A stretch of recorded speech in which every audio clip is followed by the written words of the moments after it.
this last video tutorial, we are going to select the screw again, and then we are going to use a hotkey to duplicate it to the other corners. And then last but not least, crop the image down to where this area will not be seen.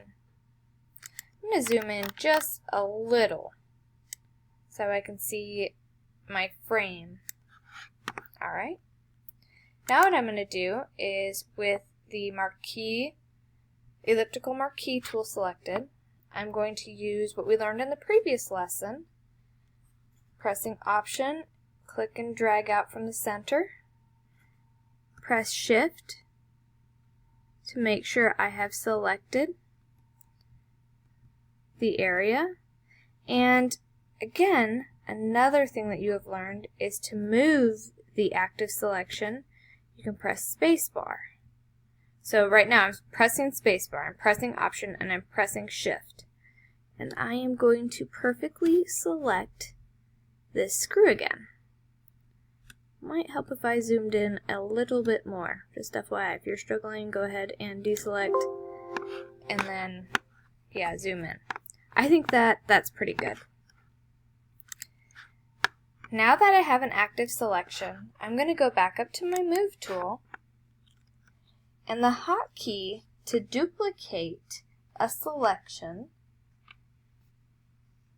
you will press and hold down the Option key, and then click and drag to the side. You'll see that I've duplicated it. I'm still pressing the Option key, still holding my mouse down. To make sure that this screw gets straight across, press Shift as well, and you'll see that it's locked in to only moving horizontally from this area. So I'm pressing Option, Shift, and dragging out to the side. I'm going to go ahead and release all my buttons. I'm going to press Option, Shift, click, and drag again.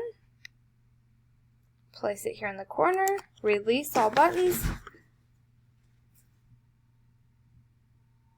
On a total side note, my ferret just fell off the bed and scared the daylights out of me. Anyway, Option, Shift, click, and drag over to the right, and release. Control D to deselect. Beautiful. Except for we need to fit back to screen. There we go. Last but not least, let's click on our crop tool and adjust